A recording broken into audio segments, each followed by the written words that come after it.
جب بھی بارش کا موسم ہوتا تو میں اکثر اپنا بستر اٹھا کر چھت پر سونے کے لیے چلا جاتا تھا، کیونکہ اس طرح اس موسم میں چھت پر سونے کا مزہ ہی کچھ اور تھا۔ وہ بھی ایک گرمیوں کی رات تھی، سب گھر والے چھت پر سو رہے تھے۔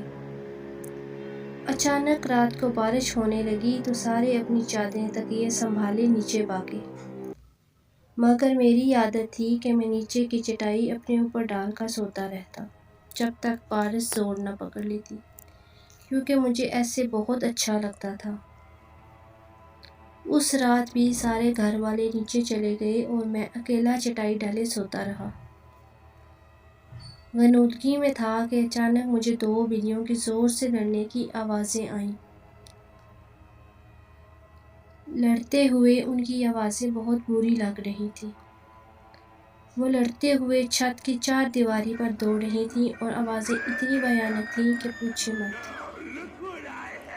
ان کے رونے کی آوازیں سن کر میں بے چینی میں جاگا۔ پہلے سوچا کوئی جوتا اٹھا کر ان کو بھگا دوں، پھر سوچا کہ میں اندھیرے میں جوتا کہاں ڈھونڈوں گا۔ تھوڑی دیر بعد خود ہی لڑ کر تھک جائیں گی تو چلی جائیں گی۔ اچانک خاموشی ہو گئی۔ میں دوبارہ غنودگی میں چلا گیا۔ تبھی ایک بلی کی زوردار چیخ میری چارپائی کے عین نیچے سے آئی اور میں اچھل پڑا۔ میں نے چارپائی کے نیچے جھانکا مگر وہاں تو کچھ بھی نہیں تھا۔ ادھر ادھر نظر دوڑائی مگر وہاں کوئی بھی نہیں تھا۔ میں نے سوچا کہ شاید میرے اٹھتے ہی اس نے ساتھ والے گھر میں چھلانگ مار دی ہوگی۔ میں نے جوتا اپنے پاس رکھ لیا کہ اب اگر آئے گی تو اس کو نہیں چھوڑوں گا۔ میں دوبارہ لیٹ گیا اور خود کو پرسکون کرتے کرتے تھوڑی دیر بعد دوبارہ نیند میں چلا گیا۔ آنکھ تب کھلی جب بلی کے گھرانے کی آواز میں نے اپنی چارپائی کی سیدھی طرف سے محسوس کی۔ اس کی گڑاہٹ پوری چھت پر پھیل رہی تھی۔ میں نے آہستہ آہستہ اپنا ہاتھ جوتے کی طرف بڑھایا اور اس کو مارنے کے لیے اٹھا۔ دیکھا تو وہاں تو کچھ بھی نہیں تھا، لیکن وہ گڑاہٹ اب مجھے اپنی بائیں طرف سے آ رہی تھی۔ میں اچانک بائیں طرف پلٹا تو وہی آواز مجھے دائیں طرف سے آنے لگی۔ اب وہ آواز کبھی دائیں طرف کبھی بائیں طرف سے آنے لگی۔ کبھی دور جاتی ہو آواز آتی اور کبھی قریب سے آنے لگتی۔ شدید خوف میرے بدن میں دوڑ گیا۔ میری اچانک پنڈلیاں اور پیر سن ہونے لگے۔ مجھے لگا کہ کچھ گڑبڑ ہے۔ اچانک میں نے دیکھا کہ ایک سیاہ بلی دیوار پر بیٹھی سرخ آنکھوں سے مجھے گھور رہی تھی۔ اس کی آنکھیں انگاروں کی طرح دہک رہی تھیں۔ میں کانپتے ہوئے اسے دیکھ رہا تھا۔ اتنی ہمت نہیں تھی کہ میں بھاگ کھڑا ہوں۔ پھر وہ اچانک بڑی ہونے لگی اور دیکھتے ہی دیکھتے وہ بکرے جتنی بڑی ہو گئی اور ایسی نظر آ رہی تھی جیسے کالا چیتا ہوتا ہے، کیونکہ وہ بلی بالکل سیاہ تھی۔ پھر اچانک اس نے ایسی پوزیشن لی جیسے وہ دیوار پر سے مجھ پر ہی چھلانگ لگانے والی ہو۔ میرے منہ سے ایک زوردار چیخ نکلی۔ میں ایک ہی چھلانگ میں نیچے اترا اور سیڑھیوں کی طرف بھاگا۔ میری چیخ اتنی بلند تھی کہ میرے امی ابو اور بڑا بھائی شہر میں آ گئے اور میں سیڑھیوں سے نیچے اترتے ہی گر کر بے ہوش ہو گیا۔ مگر پریشانیاں ختم نہ ہوئیں۔ کچھ دنوں تک مجھے ڈراؤنے خواب آتے رہے۔ مجھے وہی بلی نظر آتی جو کبھی میرے نرخرے پر دانت گاڑے ہوتی، کبھی وہ میرا خون چاٹ رہی ہوتی۔ میں نیند میں چیخنے لگتا۔ پھر اچانک مجھے خواب میں بھیانک لوگ دکھائی دینے لگے۔ کسی کا سر نہیں ہوتا، کسی کا گوشت لٹک رہا ہوتا۔ آنکھوں کی جگہ کالے سوراخ ہوتے، بازو کٹے ہوئے ہوتے۔ میں بیمار بھی رہنے لگا، کمزور بھی ہوتا گیا۔ ڈر کے مارے میں گھر سے باہر ہی نہ نکلتا۔ پھر مولوی صاحب دم کرنے آتے، مجھے پانی پلایا جاتا۔ میری والدہ ہر وقت مجھ پر سورہ یاسین پڑھ کر پھونکتیں۔ افاقہ ہوتا مگر پھر وہی حالت ہو جاتی۔ بیٹھتے بیٹھتے چیخیں مار کر بے ہوش ہو جاتا۔ ایک روز میں بیٹھا پڑھ رہا تھا کہ کسی کام سے کمرے میں اپنی امی کے پاس گیا۔ مجھے ایک دم سے ڈر سا لگا تھا۔ میں اپنی امی کے پاس گیا تھا کہ وہ مجھ پر کچھ پڑھ کر پھونک دے۔ میری امی میری طرف پیٹھ کیے الماری کھولے کپڑے طے کر رہی تھی۔ میں نے امی کو پکارا مگر انہوں نے مجھے جواب نہیں دیا۔ میں ان کے قریب گیا اور ان کو آواز دی۔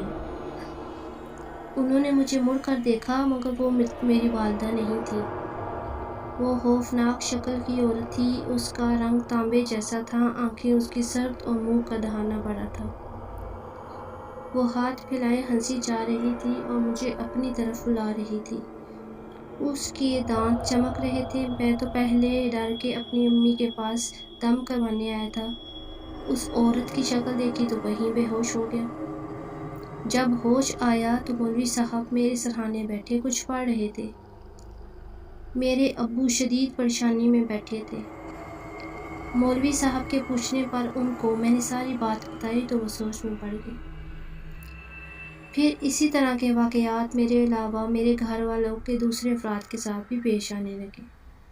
کبھی باتھ روم کا دروازہ اندر سے بند ہوتا، پانی کی آوازیں آنے لگتی، تھوڑی دیر بعد دروازہ کھل جاتا لیکن اندر کوئی نہ ہوتا۔ ایک بار ہم سب رات کو ٹی وی دیکھ رہے تھے کہ بجلی کا بٹن ٹھک سے اوپر ہوا اور بلب بجھ گیا۔ ایک بار میری امی کی چارپائی کمرے کے بیچ میں کسی نے کھینچ کر دور کر دی جب وہ سوئی ہوئی تھی۔ چیزیں ہم ایک جگہ رکھتے مگر ہمیں ملتی دوسری جگہ سے تھی۔ گھر کا ہر فرد ڈرا سہما رہنے لگا تھا۔ کوئی میرے ساتھ نہیں بیٹھتا تھا۔ سارے بہن بھائی مجھ سے گن کھانے لگے تھے۔ کوئی میرے منہ پر تھوکنا بھی گوارا نہ کرتا تھا۔ کالج میں بھی دوست دور رہنے لگے۔ ہمارے گھر کا سکون غارت ہوئے 7 مہینے ہو گئے تھے۔ میں اپنی حالت سے اتنا تنگ ہوا کہ خودکشی کا سوچنے لگا۔ ایک روز ہمارے مولوی صاحب اپنے ساتھ ایک بزرگ کو لے آئے اور بتایا کہ یہ میرے مرشد ہیں۔ وہ بزرگ سفید کپڑوں میں تھے، سفید عمامہ تھا، چہرے پر سفید داڑھی تھی اور ماتھا ایسے چمک رہا تھا جیسے روشنی نکل رہی ہو۔ انہوں نے میرے ماتھے پر ہاتھ رکھا اور میں رو پڑا۔ میرے والد صاحب نے سارے واقعات ان کو بتائے اور وہ سکون سے بیٹھے سن رہے تھے۔ ان کے ہونٹوں پر ایسی مسکراہٹ تھی اور اتنا سکون تھا اور چہرے پر اتنا نور تھا کہ دل کرتا تھا کہ ان کو دیکھتے ہی نہیں۔ انہوں نے میرے والد صاحب کے ساتھ سارے کمروں کا جائزہ لیا، چھت پر جا کر ایک ایک کونا دیکھا اور ساتھ والوں کی چھتیں دیکھی۔ ہمارے گھر میں محلے کی عورتوں کا رش لگ گیا جو ان سے پانی دم کروانے آ گئی تھیں۔ وہ میرے قریب آ کر بیٹھ گئے اور انہوں نے اپنے دائیں پیر کا انگوٹھا میرے ماتھے کے درمیان میں رکھا اور اپنی آنکھیں بند کر کے کچھ پڑھنے لگے۔ مجھے ایسے لگا جیسے کوئی میری کھال کو کھینچ رہا ہو۔ میری چیخیں نہیں رک رہی تھیں۔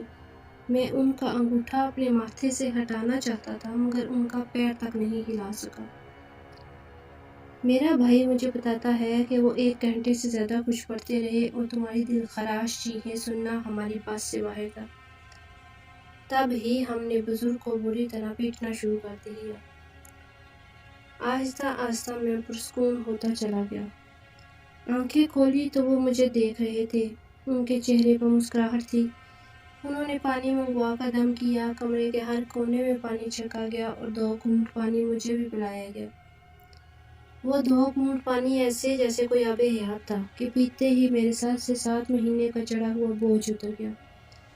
میرے کاندھے ہلکے ہو گئے، میرے جسم میں سکون دوڑنے لگا۔ میری بجھی آنکھیں روشن ہو گئیں۔ میں اٹھ گیا اور ان کی چھاتی پر سر رکھ کر رونے لگا۔ وہ میرے جسم پر ہاتھ پھیرنے لگے، پھر وہ چلے گئے۔